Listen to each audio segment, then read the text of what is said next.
You're listening to Dave Mazer and the Naked Eye. Today's topic, photographers versus snappers. The digital art of photography has evolved so much to where everyone can literally be a photographer nowadays.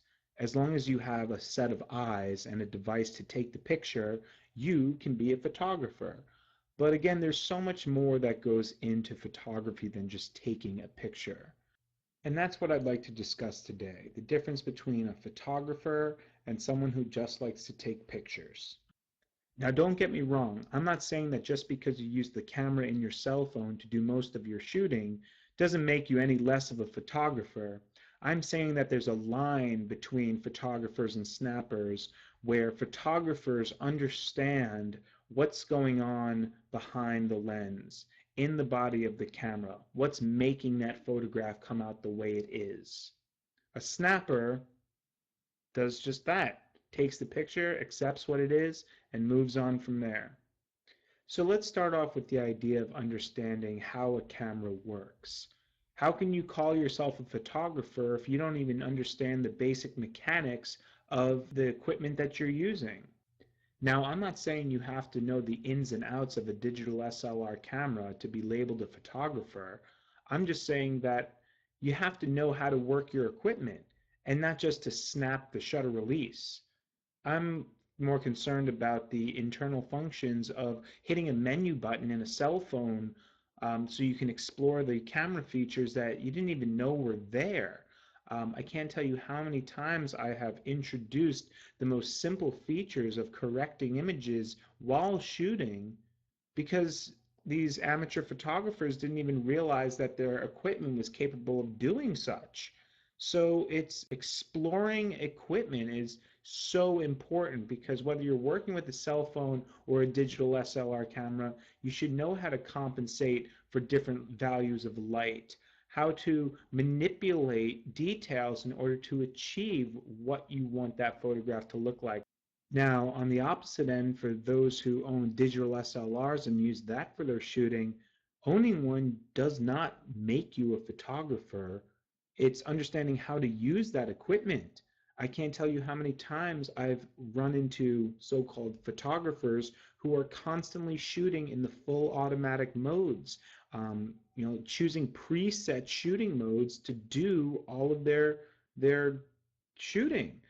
And they don't understand why that setting is important. Of course, the picture matches the scene of what I'm trying to capture, but there's so much more that a photographer can create without relying on the need for using a fully automatic shooting mode. In order to get some feedback about this topic, I decided to hit the halls and interview some students and faculty members at Brattleboro Union High School in Brattleboro, Vermont. I'm here with Karen Trunosky, Technology Integration Specialist at Brattleboro Union High School. And welcome, Karen. Hi. How are you? Great. Thank you for having me. You're very welcome. So the topic of the day is snappers versus photographers and the difference between them. So to kick it off, for the shooting that you do, would you label yourself more as a snapper or a photographer? I would label myself a snapper. And how do you define a snapper? I guess I would have to think about what I am using it for. I mean, a lot of times I just want a quick little snapshot of maybe a friend or what my little daughter is doing. I don't actually put too much thought into like composition and lighting, and those are things that I think a photographer considers. I'm more of like quick to the point and get it done real fast. So that's why I consider myself a snapper. So in terms of labeling one as a photographer, it's more about understanding composition, equipment, light. All of those things and more. I'm sure there's many more I'm not listing. But what about these photographers or people who like to take pictures strictly with their cell phones? Do they not fall into the category of a photographer, being that they don't have as much freedom to adjust camera settings and things like that? I think when cell phones and mobile devices first came out, that was probably the case. But I think nowadays with all the great phones and mobile devices and the quality of those cameras, I think those people that used to not have those tools might be considered now photographers because of where we are as far as the technology these days. Okay, and to finish it up, if you wanted to label yourself more as a photographer rather than a snapper, what are some of the steps that you might have to take in order to cross that line? Sure. If I considered myself a photographer, I would probably want to take some courses or understand more about art and design and how to take a picture correctly with different types of cameras, not just my phone. I know I don't have as much experience in digital photography as far as like editing photos and doing all that.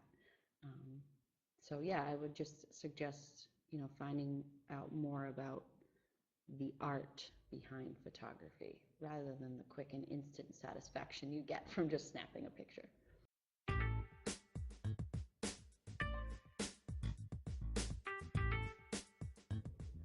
I'm sitting here with Emma Reuter, Brattleboro Union High School photography student, graduating later this year. She has been in the photography program for 3 years now, and she's going to give us her opinion on the difference between a photographer and a snapper. So welcome to the show, Emma. Hi. How are you doing? Good. Good. So Emma, I know you're one of my photography students for some time, but how would you define yourself? Are you a photographer or a snapper? Now more of a photographer. So you say now, would you say that you originated as a snapper?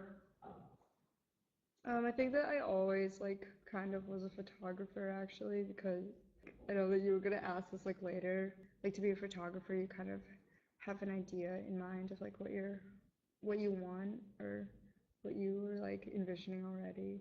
Okay, and is that strictly composition or lighting or a combination of that? I mean, what goes into making a photograph rather than snapping a picture?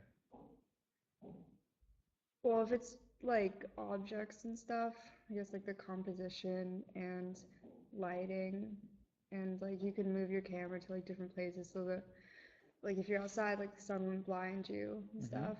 And but for people, I like to shoot people and I think it's just anticipating a moment when they're gonna react to exactly how you want. Now, when it comes to equipment, I know you're really savvy with a lot of the toys that we have in this room, but what about the cell phone photographers that don't use digital SLRs for their shooting? Are they still considered a photographer? Yeah, I think they are because I've seen some really cool um, photos from phones. So when you're looking at images online or on people's cell phones or in their own personal galleries, are you able to distinguish the quality based on photographic skills or just luck of shooting with a point and shoot?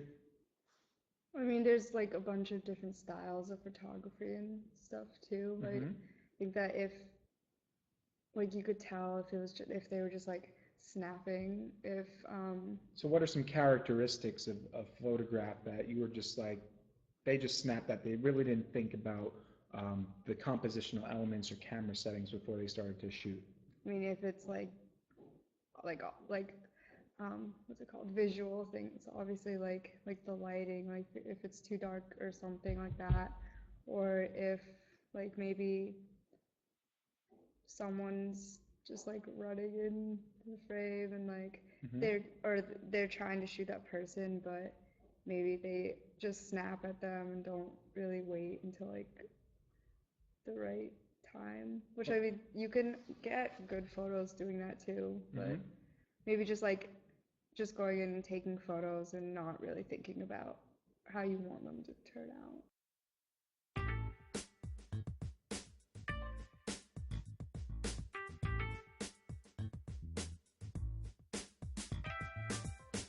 Mr. Richard Heller, an art teacher at Brattleboro Union High School, and he is going to give us his opinion on the difference between snappers and photographers. Welcome to the show, Mr. Heller. Thank you for having me. You're very welcome. So, just before we get started, would you define yourself as more of a photographer or snapper when it comes to your shooting with the camera that you use? I would probably say I'm a little of both.